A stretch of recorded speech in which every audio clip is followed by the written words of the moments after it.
I'm Brad. I'm Scott. This is Curiosity. We're here with Natalie. Natalie, thanks for being on the show with us. Thanks for having me. Super stoked to have you on. We've mixed it up a little bit. I feel like I'm kind of in the hot seat.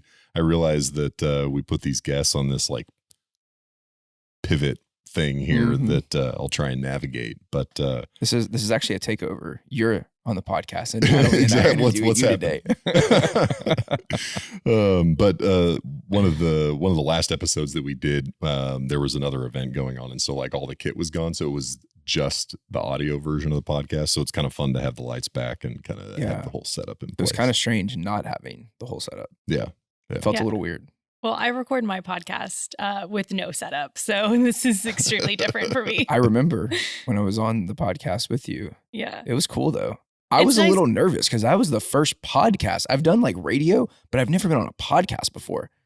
And I'm not a super nervous person, but I've never been. Different. Well, that's not true. It's rare that I'm on this side of a podcast. Usually I'm in control, but yeah. Well, we're excited to have you on. It's going to be a lot of fun. And we'll link Brad's podcast guest in the show notes so that the audience can go and check out that piece of archival footage if it's still available. Yeah. And we can do that. We'll make that happen. So Brad, you want to kick off the conversation with I would love to. So Natalie, really stoked to have you here with us today. The voice of innovation here in Houston. Yep. As I believe they say. Technically, Innovation Map is the voice, but I am Innovation Map. So I guess I'm the voice of the voice of innovation. By extension. I'm going to argue that you are the face and the voice of Innovation Map. I feel like all the humans would definitely validate that as well. Would agree. So as we really kick off today, curiosity, right? If we look at the role that curiosity plays in our human experience, it's so beautiful. It's so powerful. From 0 to 5, it's everywhere, right? We're curious about everything that we see and touch and experience because for the very first time, we're seeing and touching and experience things. As we go through life, sometimes it can fade out. And so we're on this pretty cool mission. I was thinking of a different word than mission, but ambition maybe, to bring curiosity back into the fabric of humanity and make it core to our daily lives. And so we're really excited to learn from you today what the role that curiosity's played in your own life, just as a human being, as Natalie Harms. Like what have been the cool moments where curiosity's been pivotal in helping you navigate a different direction or guide you along a certain path or open up new opportunities or whatever it might be, as just exciting as you're willing to go on this journey with us, or as excited as we are to go on this journey with you, I guess I should say. I'm pretty jazzed to just kind of open up and hear a little bit about why you get out of bed every day. And Yeah. Well, when you first told me about this podcast, I thought, I don't know how I'm curious, but then I realized I literally have one of the most perfect jobs to discuss that, because I think of curiosity as someone who learns about the world and the people around them, wants to do that, wants to seek out that information and asks a lot of questions. And my entire job has been based off of asking questions of people and then writing them. And I sought out that career because I love learning about people, places, and things. And I love providing that information for people. And it's also a type of job where no day is ever the same. Yeah. And just thinking about what I know of your journey, not only do you bring curiosity to Innovation Map, but you also bring curiosity to the social media world in a couple different ways now, which is super cool. You have a pretty successful social media platform with It's Not Hugh, and also your really cool book one as well. Yeah. So I'm overexposed, realistically. Just too many social media things. So I would say you were like the epitome of a very curious human, and have found really cool ways to really bring curiosity to life, which is super exciting. Yeah. I think social media is a little sick of me. I have a little bit too much of a presence, but I can't help it. It's like a natural extension. I don't know if it's generational or anything, but yeah, I just, I've always wanted this information and the things that I provide information on. You know what I mean? It's like almost selfish what I do, because I'm like, I'm interested in this, so I'm going to assume everybody else is and put this information out there. There's kind of a common thread in a number of those things, and I'm a follower of It's Not You, It's Me, and there's kind of a storytelling thread and certainly with Innovation Map and the telling the stories of innovators around the city. And is there sort of an early experience or a spark, if you will, that you kind of discovered that storytelling was kind of a passion or a thing, or what's kind of that's a good question. That origin story? I'm unique in that I've always known what I wanted to do, even if I didn't know exactly what I wanted to do. I remember starting high school and thinking, I got to immediately get on the newspaper at St. Agnes Academy where I went. And I was like, I got to go. Like, where do I sign up? I asked around and they were like, oh, it's upperclassmen only. You can't join until you were a junior. And so I joined when I was a junior and senior, but I remember thinking like, I want to do this job in the future. So as early as, freshman year of high school, I knew very strongly that that's what I wanted. And then everyone told me that I was going to change my mind 10 times over. And I don't know, I kind of doubled down because I was like, you don't know me. I'm going to make this happen. Like I'm Challenge going accepted. to do. Yeah, exactly. Never changed my major in college, never even considered it. And sometimes I almost wonder if I should have and maybe just like minored in journalism because there's only so much you could do with, 4 years of dedicated journalism curriculum. And so I really don't know what actually sparked the idea other than just witnessing on TV journalists and thinking, yeah, I could do that. Or that sounds interesting. That sounds unique. Like that sounds like a different type of job. And so that's where I kind of got that idea and I just stuck with it. So it's kind of something that you observed as like, hey, this is something I would love to go do or be a part of or that I could accomplish. Yeah. Are there, as you have kind of spent your career and your education in that area, how have you seen sort of the evolution of kind of these platforms from sort of talking news head on, broadcast television to some of the platforms that you're working on today? It's a really interesting industry, and I feel like there's so much at risk, but also just like at play in the entire industry because it's evolved so much. I'm not old, but I'm like kind of older than some of these changes. Like I remember when Jay-Z says 40 is the new 20. So okay, sounds good. I mean, I'm just saying, I think we're all younger than we think. I know, but I do think about that sometimes. I was like, even social media, where I'm like, I feel a little further removed than I did 5 years ago, where I don't necessarily feel like I'm an expert anymore. I mean, I know that there are parts that I can still do, and I'm a quick adapter, but like, yeah, there's some things where I'm like, oh my gosh, I don't know if I can hang in this next phase of social media, for instance. But in journalism, I made a switch about 3 years ago from a print first publication to a digital only. And I thought, actually, in retrospect, I don't think I thought about that hard enough. I just like did it. I just went for it. But it is a huge change. And like, we're really glad you did. Just cannonball in, by the way. I'm glad too. Oh, I was ready to go. I was like, I had some mentors that I consulted with about joining this like non-existent online publication. And they were like, well, have you thought about this? Have you thought about that? And I was like, oh, no, but I'm still going to do it because it felt super right. But there's also, looking back on it, I was like, I really did switch from the dream that I always had, which was to see my name in print, to, this online medium that is not super different. It didn't actually feel that big of a difference. There's no sending the paper to the printer and that stress and anxiety. I do not miss that, but the like kind of finality of that paper. But it is kind of wild when I think about that. Is that marked a huge change in career? You really look at that closely, evolution wise. So interesting. I have so many thoughts. The first one that comes to mind is like the evolution of our mindset as like a metaphor. It's like, are you the newspaper, the magazine, Facebook, Instagram, TikTok, like, and whatever's coming next, right? It's like, I mean, it is such a good point though. Like, I feel like I'm not Facebook generation necessarily. I'm definitely Instagram generation. TikTok just seems way too cool for me. Like I've tried to get on TikTok and I'm just like, I am just not this cool. Like, that is a whole nother level of cool. I think what's so interesting about TikTok compared to Instagram is like people do like to compare them, but they're so completely different. And it's almost like a whole different section of social media, where I think of social media as this platform to get out information. Like the anxiety I have whenever I hit post, I think, does this have any information? Does this have any importance in people's life? Like, is it going to educate somebody on something? Is it going to provide information on like a new restaurant in Houston? Is it going to convince someone to read this book that I really love? Like, what value do I have in this post?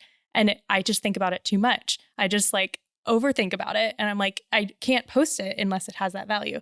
TikTok, no offense, the value is different. The value system's different. Like, I don't think people are posting these hilarious cat videos that come up on my feed pretty much exclusively. Aren't thinking like, am I providing valuable information? Like, 2 of y'all probably have the same feed if it's all about cats. Right? It like that, but I also don't open TikTok to like get information about anything. So it's this whole different need we need as humans, this entertainment value, this like lighthearted kind of avenue that I particularly use TikTok for, is a distraction and entertainment.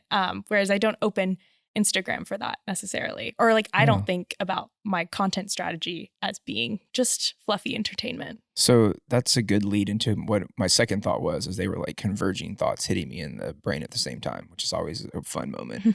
I was thinking about the role that curiosity's played, right? As we talked about when we first kicked off, but almost like take us on a journey where, you know, you have this idea, right? Or I don't know, something sparked something. I mean, that's what I'm hoping you'll share with us. And then that leads you to say, oh, I'm going to set up an Instagram account, and that's going to then become It's Not You, It's Me. And then, and then like, that's going to be what it is, right? Or the cool stuff that you're doing with book club and Innovation Map as well, right? It's just like that process seems pretty magical.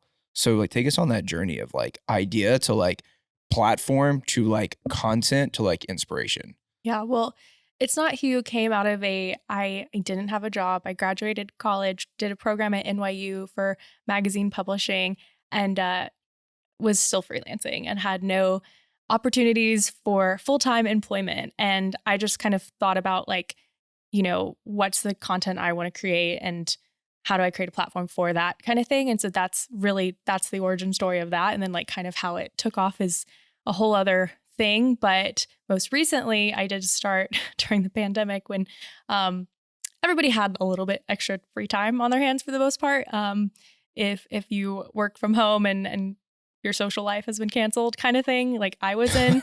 And so I started reading more. I got sick of Netflix a few months in, and I was like, okay, like I'm going to read. I've always been a big reader. And really it just came out of this idea that there were a couple accounts on Instagram that I followed for book recommendations. And I was like, well, I'm reading more, so why don't I just, I know how to make an Instagram account. And so then I just was like, well, this is where I'll keep my reviews. So because I know eventually people will ask me for recommendations. Like, I don't know what's going on up here if I'll remember all of them. So I'm going to use this platform as that. And then I realized it's actually a whole corner of the internet is book influencers. And so I kind of got immersed into that pretty quickly and realized, oh no, this is like a thing where I can establish myself as a reputable book influencer. And that kind of filled that need that I wasn't getting so much during the pandemic of going out and experiencing Houston and posting about that. So it kind of was a nice way to be a little bit, still provide information via social media, but it's also something that will also connect me to people who are also doing the same thing all over the world. So it's kind of cool. But that was really that. I kind of accidentally stumbled into the world realistically. I mean, in both platforms. I was like, I didn't know this would be a whole thing, but here I am. And I have, I think, just over 8,000 followers on my book account now, which, essentially happened over 18 months at this point. Yeah. So it's kind of crazy, but there was clearly a need for content about the books I read. And what are y'all up to on It's Not You now? That's grown a lot. I think almost 80. That's 1,000. Yeah. That's awesome. Yeah. That's a lot of humans that you get to influence. Yeah, it is. And then like the aspect of voice, right? Like voice comes to mind. I think with curiosity, at least what I'm learning, which is it's been a cool journey, right? Because I haven't always been the most curious human. Like, I feel like I was always asked to give my perspective on things or like give answers. I wasn't really asked a lot about questions that I had. And so I know like this journey for me has been pretty transformative because it's helped me flip my own mindset and build new neural pathways where I go from like everything's answers that I'm giving to questions that I'm asking. But what I've been learning is, and I'm sure Scott shares this as well, is there's like a certain incubation period of the thinking, right? The curiosity being applied into questions. Then there's this next phase of voice. And I think voice is a really important part of that. And so for you, voice is a huge part of what you get to do with your platform. Like, what's some of the most exciting stuff that you feel like you get to do across your mediums? Doesn't need to be a specific platform to really like bring voice to life.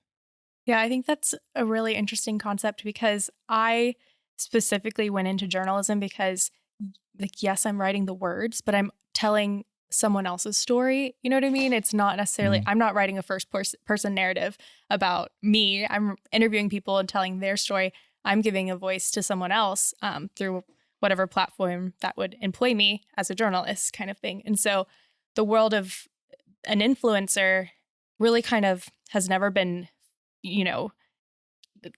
like intuitive for me because I'm so about like who's telling me the story that I'm then presenting.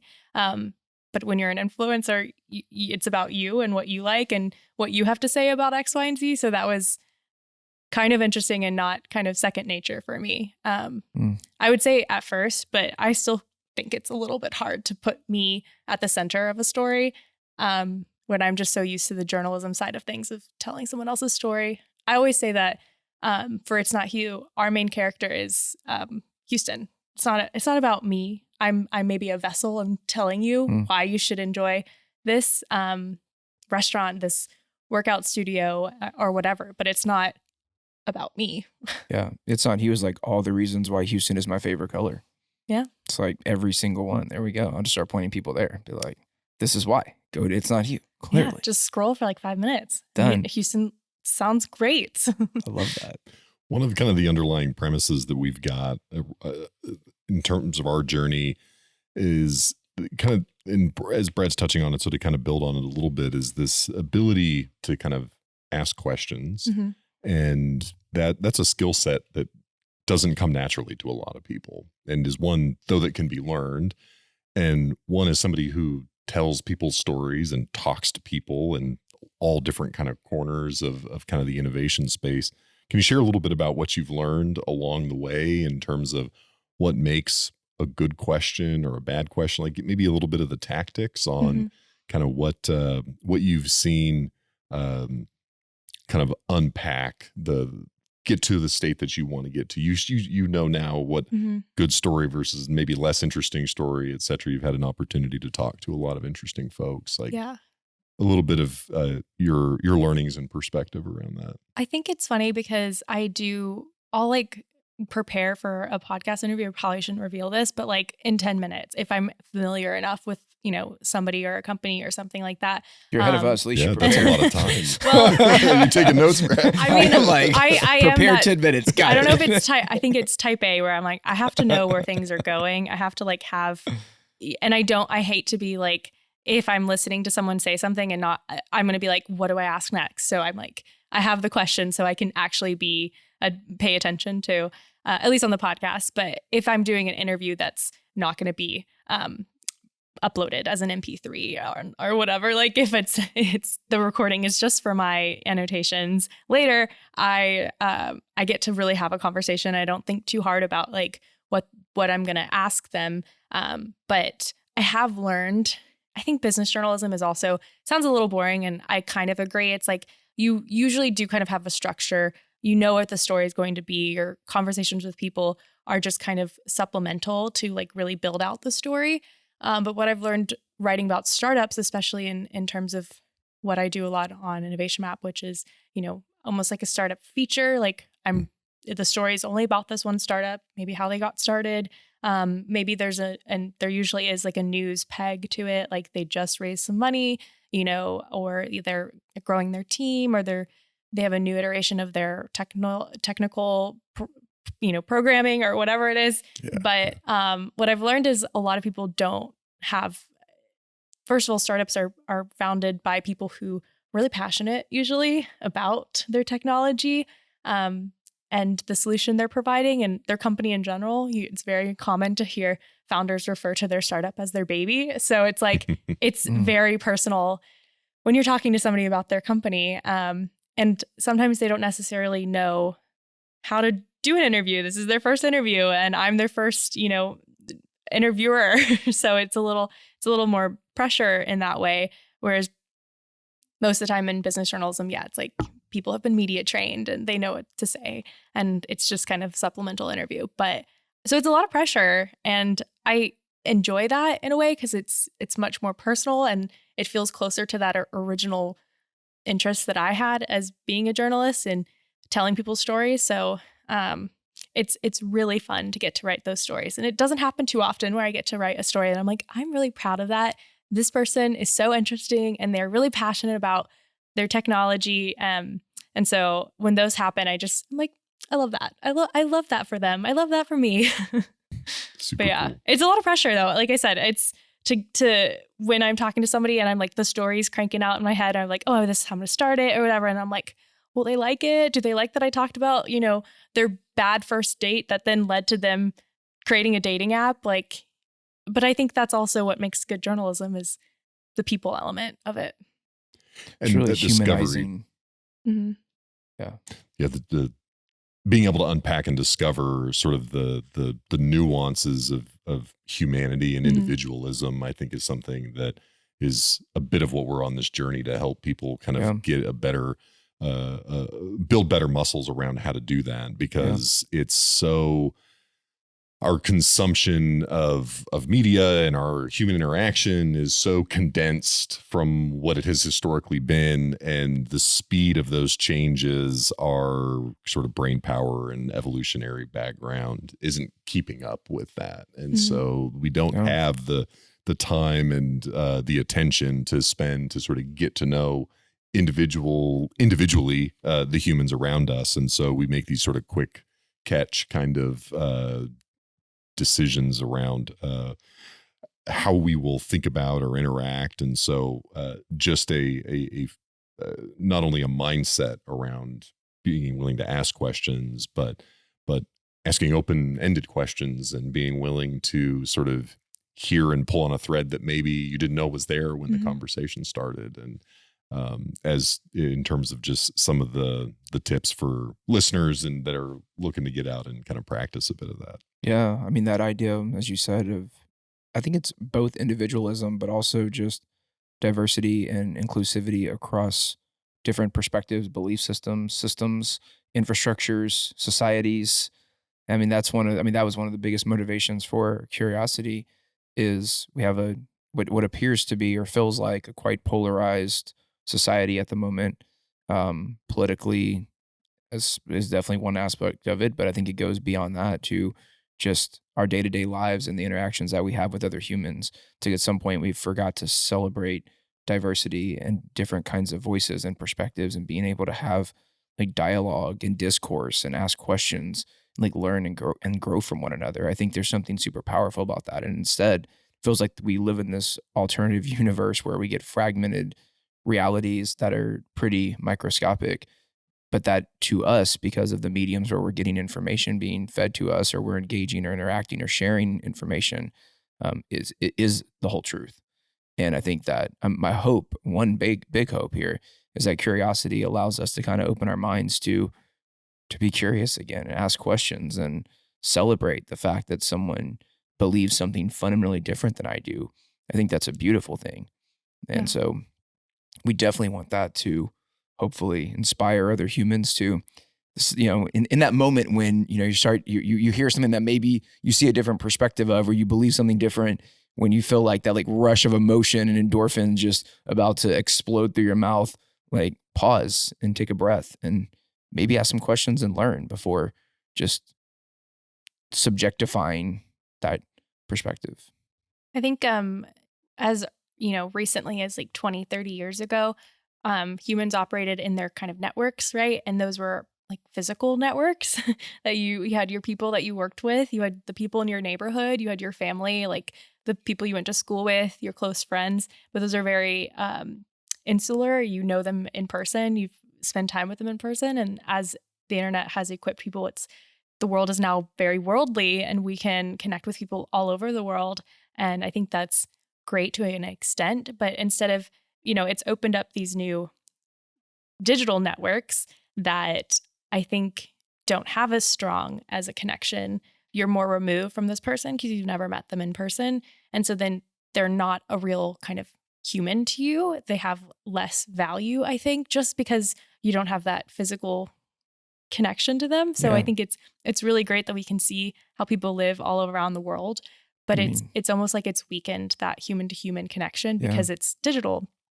So I think it's great, but it's a double-edged sword where you're like, okay, but they're still humans, and it's also allowed us to be like, whoever lives next door to you, you don't have any control over that, I don't think, in any situation. So you are exposed to that person in person every day, out of your control. But on the internet, you decide who you interact with, and you're probably picking people who you can relate to in some sense. So then, as great as it is that you can access humans from all around the world, you're still probably being selective, and you're putting these people in a bubble with you, which I think contributes to the divisive state that we're in now. It's like we didn't used to get to really decide who was around us at all points in times, but on the internet, you do. Is it good or is it bad? Yeah, it's an interesting point because you're also stripped back the physical interaction, like you're saying, the facial responses, the tone of voice, etc. And just like smelling people's endorphins. That whole that connection. It's literally just the all words on five the page. senses are activated when you're doing human to human interaction in some capacity. Typically, maybe not taste. That would be a little weird. But most of our senses are activated in human to human interaction.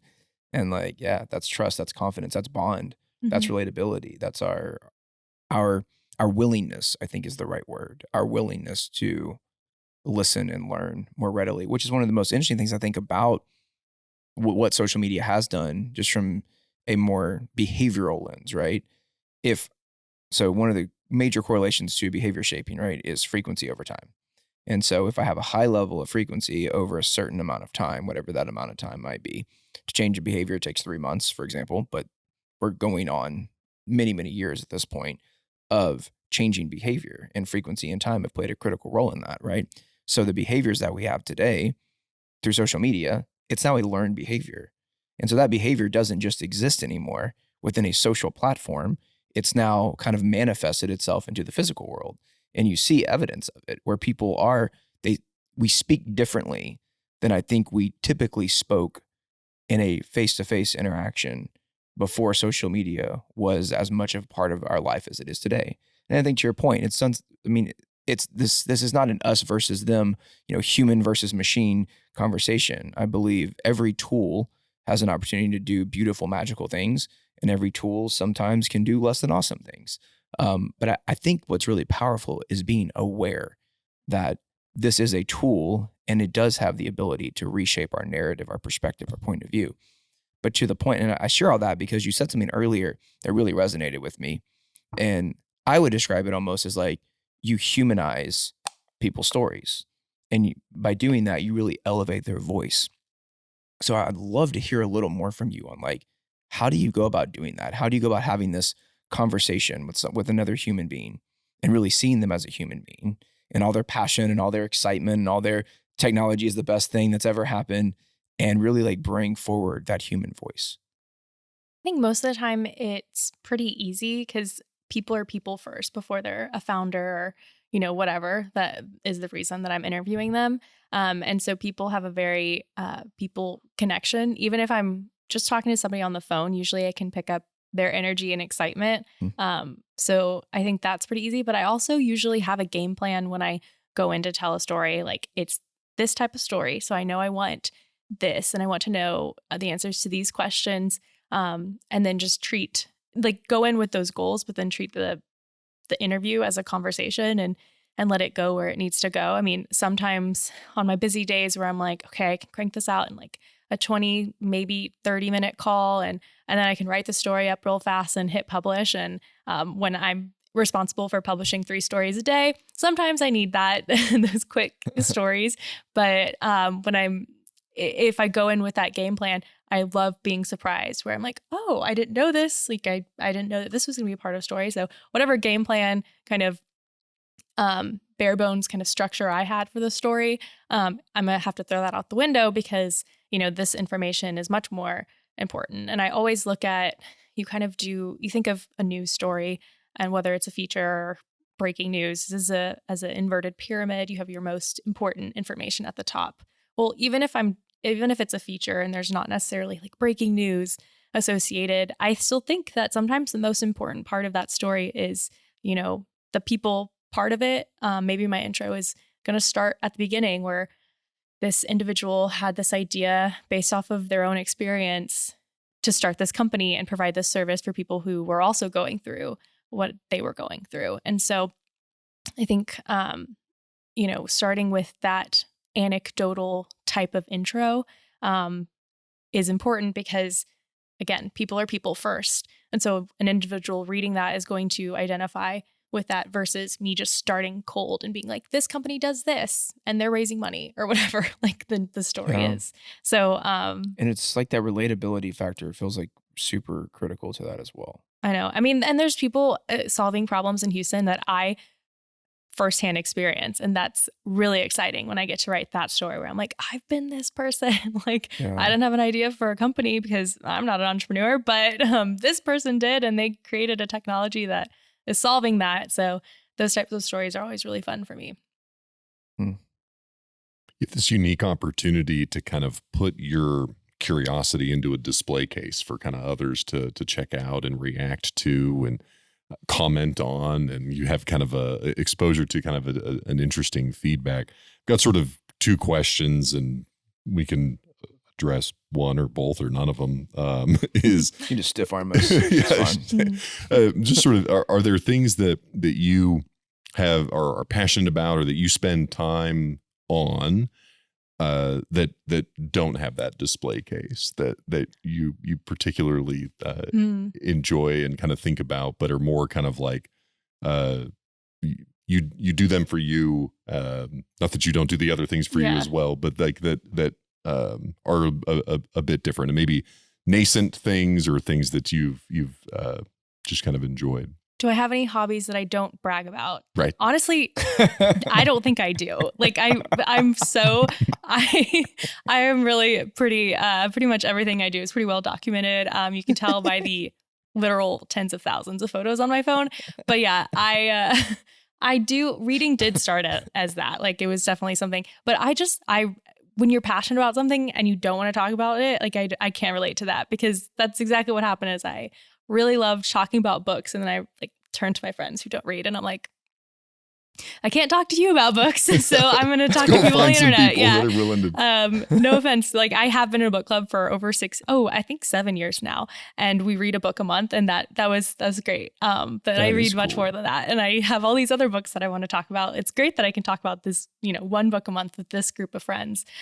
So then I joined more book clubs, and I made my book Instagram and stuff. So it's like, yeah, I really like talking about it. I think one thing I get to talk about with like friends, and everyone's different in this kind of aspect of your life, but I really love working out at different studios, and I have ones that I now pretty much exclusively go to. And so it's kind of nice to be part of those little communities, because they are communities. Like you're sweating next to someone 3 times a week.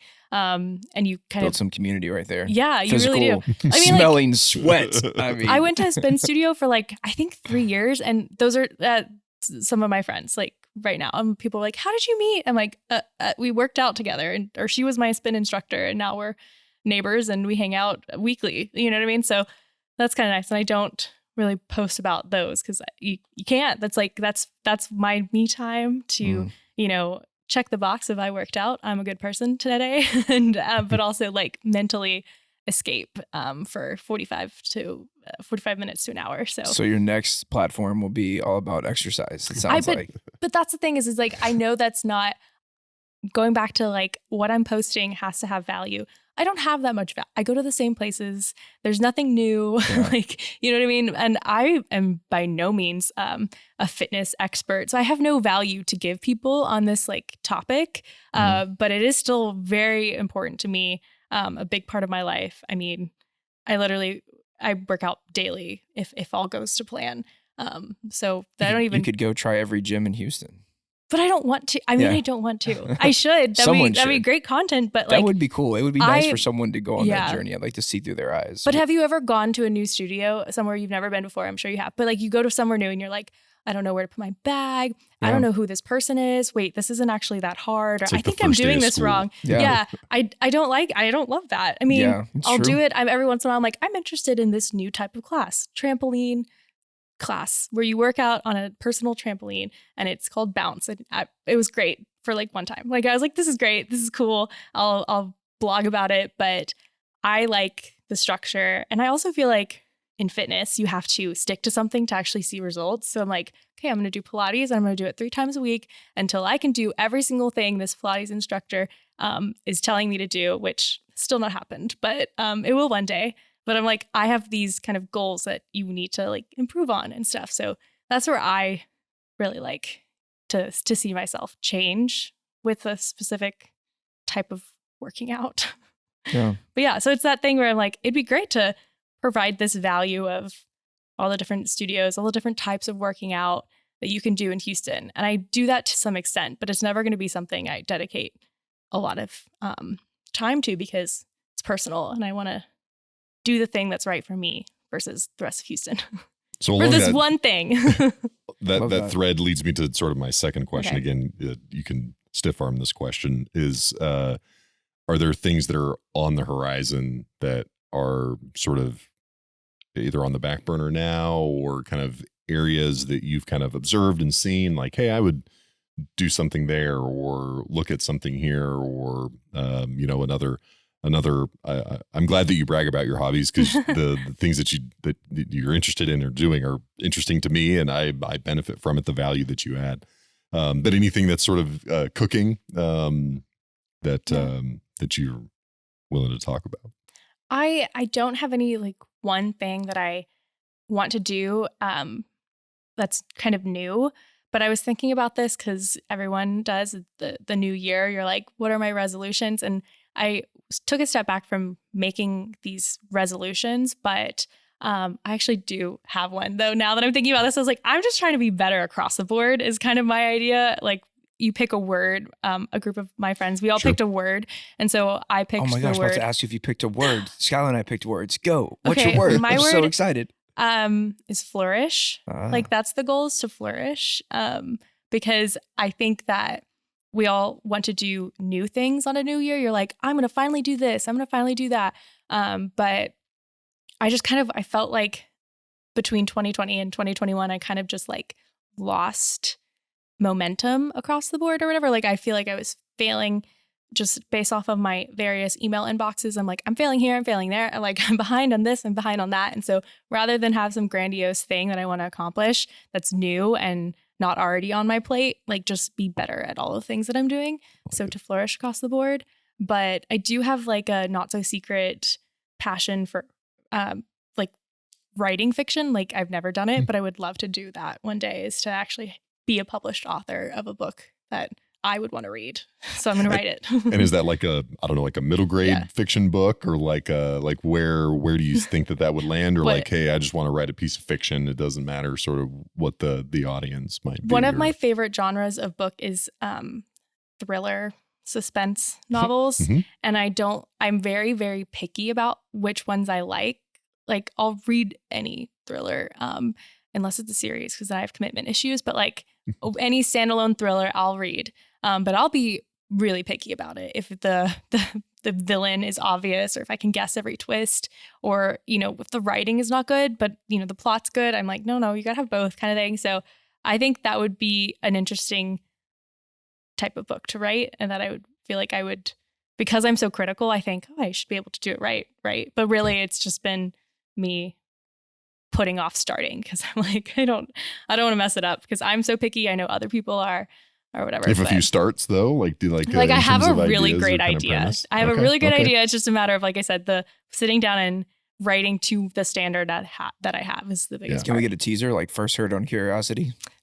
No, because someone's going to take it and write it faster than I can, because I can't. That's fair. I'm That's fair. dragging my feet. We first heard on Curiosity that there will be a teaser at some point. Also, with my last name, Natalie's fiction. With my last name, I'm obviously a thriller writer. Like, obviously. Right. Naturally.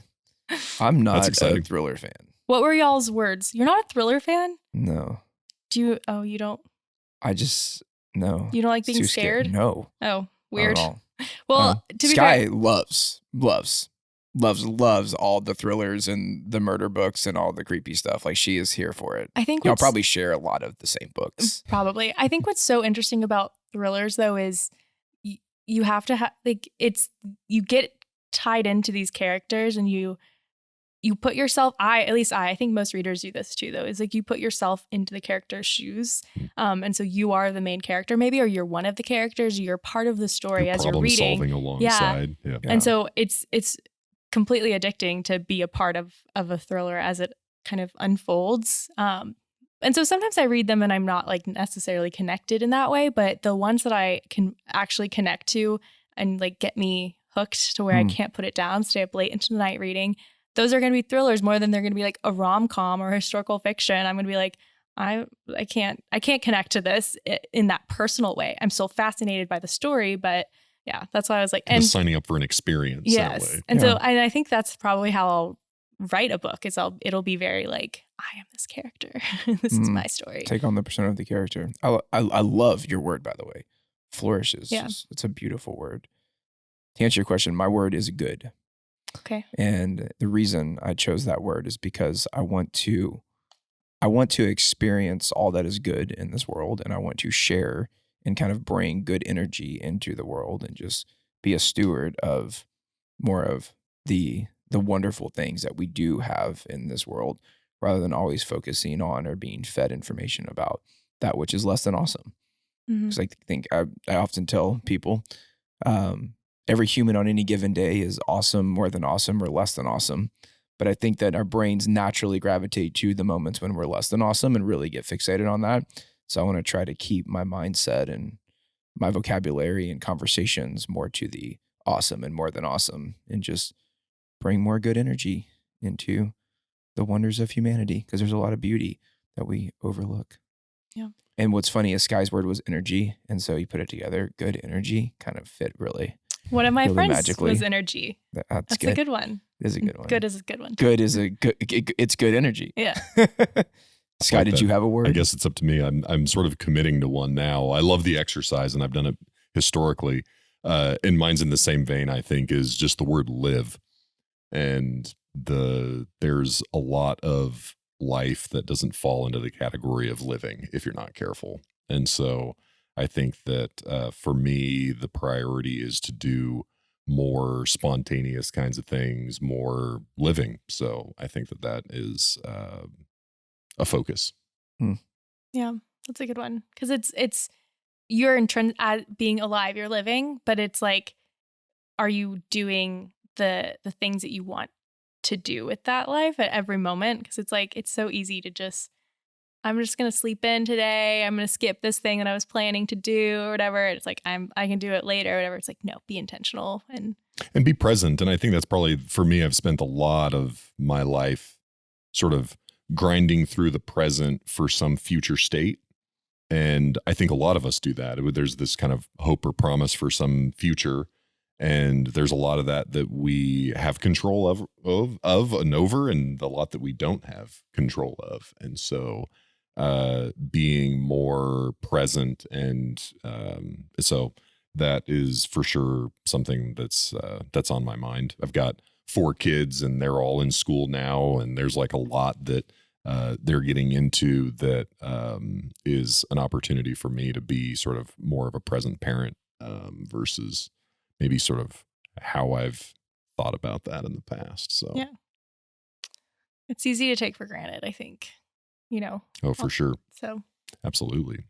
I was thinking through like the exposure that you get to so many different kinds of people, directly or through social media. I wanted to ask, it's sort of like, I want you to speculate a little bit about like, I don't know if it's like how to phrase the question exactly, but it's like, I think I'll contain it to sort of the city of Houston and not like speculate on humanity. Like, where are we going as like a group of living beings? But like, here if in we want to Houston, go there, we can. I mean, I'm just gonna say, watch Don't Look Up on Netflix, because that is the thing that has been so messing with my brain. That is such since a I watched wild it. film. Oh my gosh, I So was that is actually where- thinking about it today on the drive over I think here. about it I don't even all know of why. the time. I've annoyed so many of my friends who are like, "Yeah, it was okay." I'm like, first of all, you're wrong. Oh, they're definitely wrong. That movie was very, very well done. Yeah, the movie was insane. And it was a thinker too. And I watched it by myself, and I was like, I have no one to talk to about this. I need to talk to somebody. Oh my gosh, it was wild. It Anyways, was wild. but that is. I also thought about Ted Lasso while we were talking too. Just the eternal optimism that he brought to the world. Like, love that show. I mean, it's amazing. I think we're all ready for a little more optimism, which is maybe why good became my word. Mm-hmm. Sky goes, why did you pick good? She's like disappointed in you. Yeah. And so I explained my logic, and I was like, I don't know. Like, for some reason, what stood out to me is like, God made the world and said that it is good. And I'm like, I think this world has a lot of beauty in it. And like, yeah, it's not perfect. Like, in many senses, we're kind of a hot mess right now, but there's also a lot of like wonderful things that we forget. Like, somebody on my team sent me all the cool things that happened in 2021. It's like this list. There's some insane stuff that happened that like, I don't think anyone knows about, like advancements in quantum computing that never got discussed. And I'm like, why are we like, I get we need to talk about things where there's some issues, because there are some real deep rooted issues for sure that we need to expose and like learn about and work together to solve for. There's also like some really badass things that have happened too. Like, we could talk about both, So I think I just tangented it a little bit out of passion, but nonetheless, but Don't Look Up was so good. Yes, so good. But one of my kind of latest binges that it's been like TV show, but also book, is The Good Place, which is an amazing show that I think has some Ted Lasso vibes of this. Like, ooh, I haven't seen this yet. Okay, so I mean, it's jotting that down. Underrated, kind of, but the same. One of the writers from The Office and Parks and Rec created The Good Place, and he also wrote a book. Cool. And it's kind of, the premise is moral philosophy, which is just a lot to handle. And so he kind of approaches it in this very easy to handle way. Sitcom, right? Like a 4-season show that's super easy to watch. I'm only about halfway, not even. Demystifying philosophy. Now, well, that's his, ambitious. You got to check it out. I won't ruin it. Like, it is an extremely satisfying series. The way that it's put very together. Good. And I just keep like, yeah, one more episode, fine. Like, I'm hooked. But I read his book first, which I don't think is what he expected to do. But basically, to create The Good Place, is he did a bunch of deep dives. This is Michael Schur, who did a bunch of deep dives into moral philosophy, like everything from modern philosophers to ancient philosophers, and all of them, they have conflicting theories on what makes a good person. Lying is always bad, or if lying brings pain, or if telling the truth brings pain to someone, then you are morally obligated to lie to them to not cause that pain. Like, which one's right? Lying's always bad, or there are opportunities for white lies that can do better than the truth could. So, but that's what his whole book is about, is like these concepts of, if you punch your friend in the face, is that always bad? Or is there a time where that's good? I'm messing this up, but the whole book, it's called How to Be Perfect. And it's like, the subheadline. It's good to be punched in the face. Sounds like a great title for one of the shows. Right. And like the whole show like tackles different issues too. But the subtitle of the book is, it's hilarious. It's like the correct answer to every moral question or something like that, where it's like, no, there's not a correct answer, but like, let's talk about it. And so I listened to it on an audiobook, but now that I'm watching the show, I'm like, I'm going to have to re-listen to that book, because now I'm like going to have the context of how he tackled it in the show. Yeah, it's like you're optimistic about humanity. Honestly, I guess, but only because now I'm like, now I feel like I have to learn more and more about moral philosophy to be able to like be worth all the time I've spent listening to this book and watching this show, and having those things. Because it's like the typical types of moral philosophy challenges of like you're in a trolley and it's about to hit and kill 5 people, but you could pull a lever and there's only one person over here. Do you pull the lever, which is then intentionally killing someone versus accidentally killing 5 people? But one person is one person versus 5 people is 5 people. And it's like, well, no, I don't know. Wow. So that's where I'm like, oh no, this has opened a whole world. I'm going to use some ingenuity and find another alternative where everyone lives. You can't. But then there's like, I can. I mean, but that's the thing. It's like, I beg to differ. But then it's like you add in all of the different. creative. You add in all the different layers. They're all strangers. No, scrappy. You know the one person, and the one person is someone you hate, and then you're like, well, you're intentionally killing this person you hate, or that one person is someone you know and love, and then you're going to kill the 5 strangers. Mm-hmm. Wow. So this is the trip that I've been on where I'm like, oh no, I don't want to, I never thought about this kind of stuff, but. So don't hate anyone. That's like number one. that's what I'm hearing. Because then in that scenario, it changes the game a little bit. Yeah. You got to watch the show. Apparently. You got to see how they approach the trolley There's problem. a spin-off episode here where everybody finishes The Good Place and we come back on and we debate some moral philosophy. Yeah, I'm here for some moral philosophy. Get into some stoicism while we're at it. Sounds amazing. Love it. Committed. Yeah. Stay stoic and keep rocking. But I love that there's just like so many things like that out. This, to go back to the purpose of this podcast of curiosity, is it's like my curiosity is piqued in moral philosophy. And now I'm like, well, I can't just be like, finish the show, finish the book. And it's like, no, maybe I'm going to look into if there's a podcast on this. It's like these types of things, like it was a show, it was a book, but there's so much more, like kind of deep diving into that. Is there a thriller novel premise here with some moral philosophy threads that maybe get integrated? That would be, I'm sure it exists already. Of just like there could be like I don't know what you would call the character necessarily. I was going to say like the heroine, but that may not be the case. So you have the character, the lead character, and maybe they are like a moral philosophist student, but they're also like in a situation caught up in, and they're having to, they're wanting to use the light and the guidance of moral philosophy, but they also are like a serial killer or something. Yeah. Well, like, isn't that like Dexter, where he like kills people who are bad? Well, I did read one book, and it's called They Never Learn. I forgot the author's name, but it is literally like she murders people, but she has a great reason. So and where does that go? And you're like, so as a reader, you're conflicted because you're like, you're a serial killer, but like I see where you're coming from. And you're like, and I'm like, it humanizes it. Yeah, it really does. But no, I would think that's probably like a murder's bad. That whole that whole construct, like someone taking another human's life, it's pretty heavy.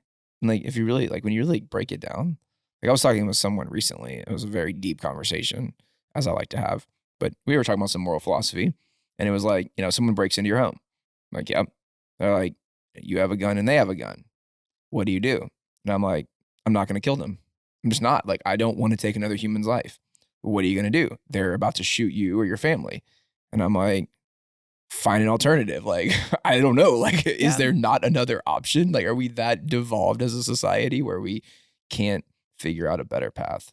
I mean, I know it's a big question. Like, I'm not blind to say like in every scenario that's going to happen, but like, man, is there a better way? Then you go to like systemic of like education from 0 to 5. And if we could fix that, we could probably fix most of humanity. And then you wouldn't have to get into the encounter where someone feels the need to break into someone's home and rob them because they don't have a meal to eat. So there's that. So it's a very big matrix. I mean, we could talk about that for probably days. We could do like a 24-hour podcast in the metaverse about moral philosophy.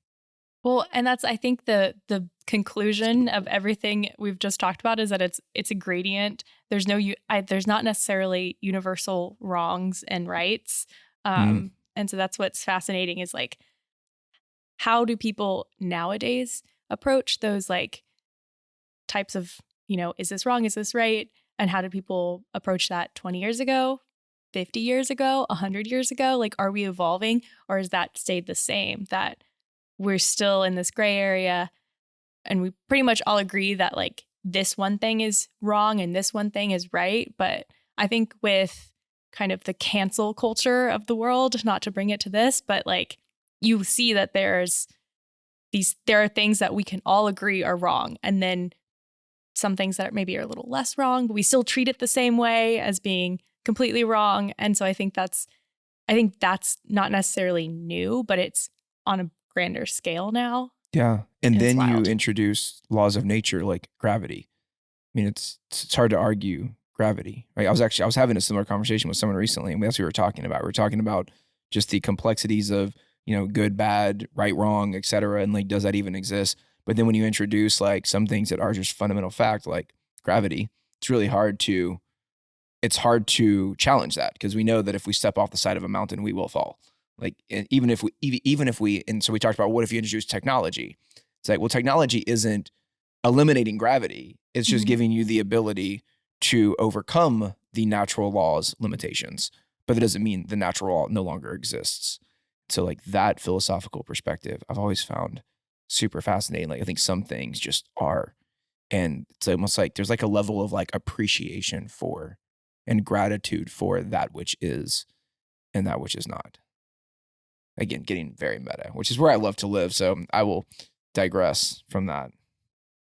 My head hurts. No, I'm just kidding. I know we've been at it for a long time. This has been a really fascinating conversation.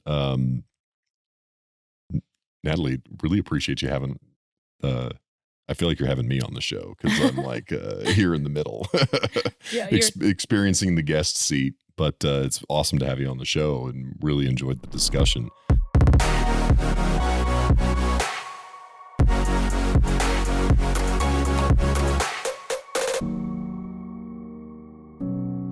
Onward